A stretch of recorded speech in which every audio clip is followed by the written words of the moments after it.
Hi, love.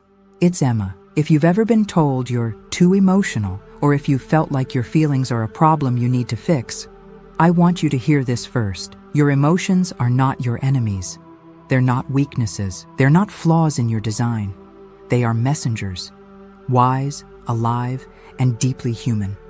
Most of us weren't taught how to feel safely. We were taught to shrink it, hide it, push through it, to label certain emotions as bad or too much, to disconnect from what our body was trying to say, all to keep functioning.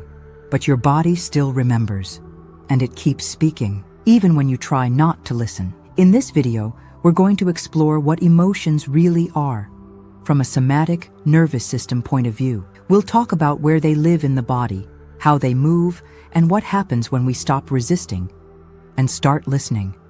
Not with judgment, with curiosity, not to get rid of the feeling, but to finally let it deliver its message. You don't have to fear your emotional waves.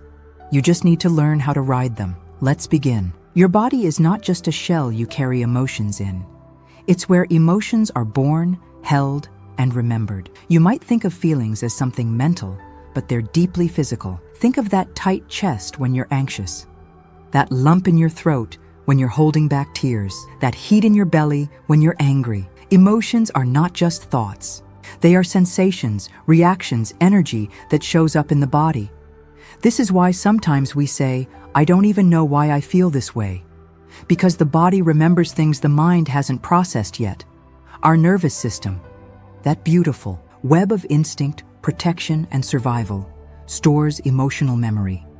When you were a child and something overwhelming happened, your system had to make a quick decision. Do I feel this now? Or do I store it away and survive the moment?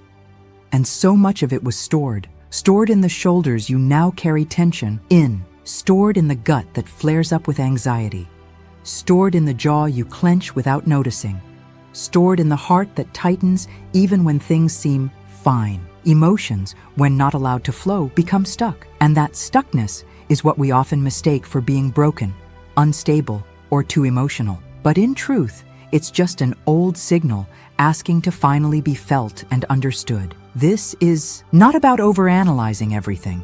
It's about learning to be with what shows up. Let's say you feel sadness, a deep, aching heaviness. Instead of asking, how do I fix this? Ask, where do I feel it? What does it need from me? What if I could sit with this just for a moment?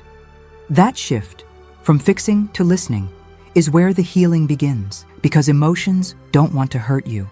They want to guide you. When we numb them, we lose access to that inner compass.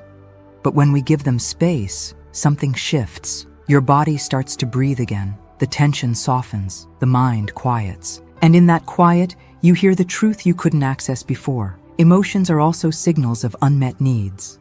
Tiredness might be grief in disguise.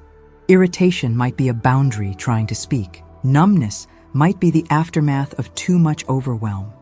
Anxiety might be the body saying, I don't feel safe here.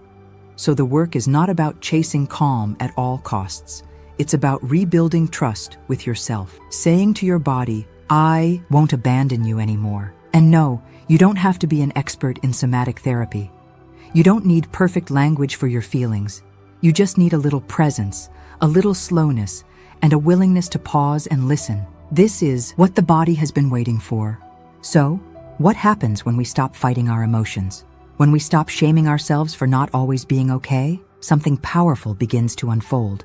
Not overnight, not all at once, but slowly, gently, like light creeping into a room that's been dark for far too long. You begin to realize your emotions aren't broken pieces to be hidden. They're messages, warnings, invitations. They're the language your body has been using all along to tell you the truth, even when you weren't ready to hear it. And now, you're listening. This doesn't mean every emotion will feel comfortable. It doesn't mean healing is linear. Some days you'll feel soft and spacious. Others will feel tight and confusing. That's okay. That's human. Letting emotions move through your body doesn't mean you'll always feel good. It means you'll feel real. And in that realness, you'll start to feel safe with yourself again. Start small. Put your hand on your heart when it aches. Let yourself cry without asking why. Walk, breathe, move, right? Create space for your emotions to exist without trying to fix them. And when it feels like too much, come back to this. My emotions are not the enemy. They are messengers, and I'm listening now. You're not failing when you feel deeply. You're not weak because you carry sadness or rage or fear. You're wise because you're willing to meet those parts with compassion. That's strength. That's courage. And that's the beginning of healing. Take this with you as you move through your day. You are not too much. You are not too sensitive. You are not broken. You are alive. And feeling is a sign of life. I'm proud of you for showing up here, for listening, for feeling, and for choosing, even quietly, to start building trust with your body again. I'm here with you on this journey, and I'll see you in the next one. With care, Emma.